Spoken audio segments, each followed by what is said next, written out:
So the fourth pattern is be good. We are shifting our understanding of what the purpose of a corporation is. And this has actually been underway for about a decade now, but now is accelerating. Traditionally, people thought that corporations existed to serve one master. And that goal was to maximize shareholder value. But increasingly, companies are realizing that if you only focus on shareholders, you create resistance to your growth, and then that actually diminishes shareholder value. A smarter strategy is one that benefits shareholders by also benefiting the community, employees, the environment, the world. When your growth is good for all stakeholders, that's the ultimate strategy, because then there is no competition. Everybody wants you to win. Let me be clear, I'm not saying only that it is good to be good.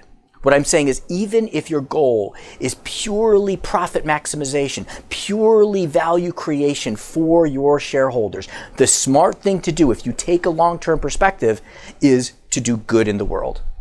You no longer get to choose between profit and good. And now we're seeing successful companies really embracing this. My wife, for example, works at MasterCard, and she's more engaged at work now than she's been in for the last 15 years because their CEO has aligned the company behind the idea that it is a force for good in the world. Now, what he says is we're not a social enterprise. We're a for-profit enterprise. But by the way, our strategy is good for the world. You see, because we are driving for a world beyond cash. 90% of transactions in the world are still cash. We're going to convert those to digital transactions and we'll capture our fair share of it. And that is how we will create value. But by the way, in a world beyond cash, a drug dealer is not going to sell drugs to your child and have that not be traceable. A world beyond cash creates accountability. It creates transparency. It creates a better world. And what does that do? That increases shareholder value because it engages customers, especially millennial customers and employees. There are more entrepreneurs that want to innovate on MasterCard's platform. Many of the fintech technologies that you may be familiar with are built on MasterCard's rails. It increases shareholder value. It creates strategic power. There are business models that are really interesting built around this concept. For example, one of my favorite is called Stockpile. Stockpile is a company that sells stock, but they don't sell it to adults, they sell it to children. And they don't sell it to help you get a return, they sell it to help you increase financial literacy. Now, I'm a second generation American. I didn't grow up with a lot of good kind of financial education from my parents. There was a time when I lived on food stamps. I was on free and reduced lunch. And my wife and I are committed that our kids don't make some of the same mistakes that we made early in our career. We're doing fine financially now. But we're really committed that our kids learn financial well-being practices early on. So now, on their birthdays, instead of buying them a gift card for the Gap or for Amazon, we buy them a gift card for, say, $50 of Stockpile stock. Now, they go onto a website. It's beautifully designed, especially for kids, very colorful. They don't show the Microsoft logo. They show the Xbox logo. They don't show the Mattel logo. They show the Barbie logo. So it's something that kids can relate to.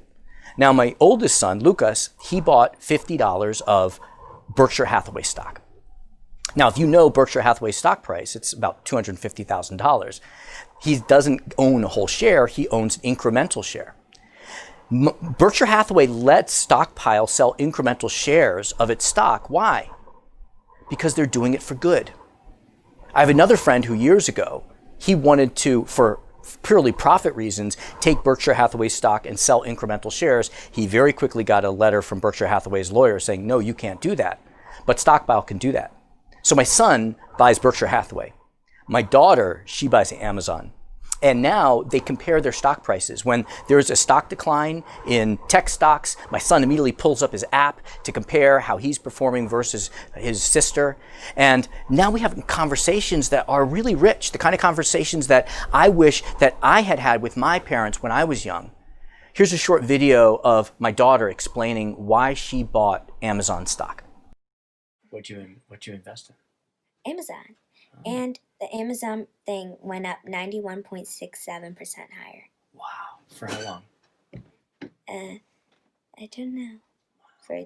And I got $9.17 more. Nice.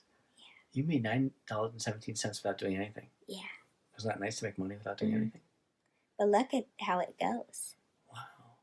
Why did you invest in Amazon? Because I like Amazon. Because I get toys and movies. Amazon Prime there. So you figure it's a good company? Yeah. Plus they bought Whole Foods.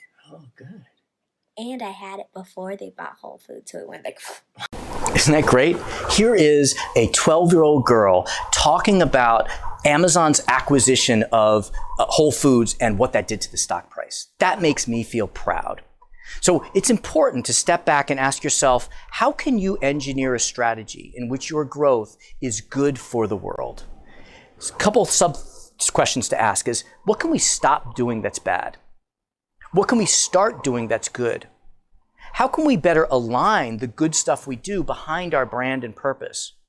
And how can we better communicate the good that we do? For example, MasterCard didn't change its business model. It just more authentically communicated why its growth was good for the world.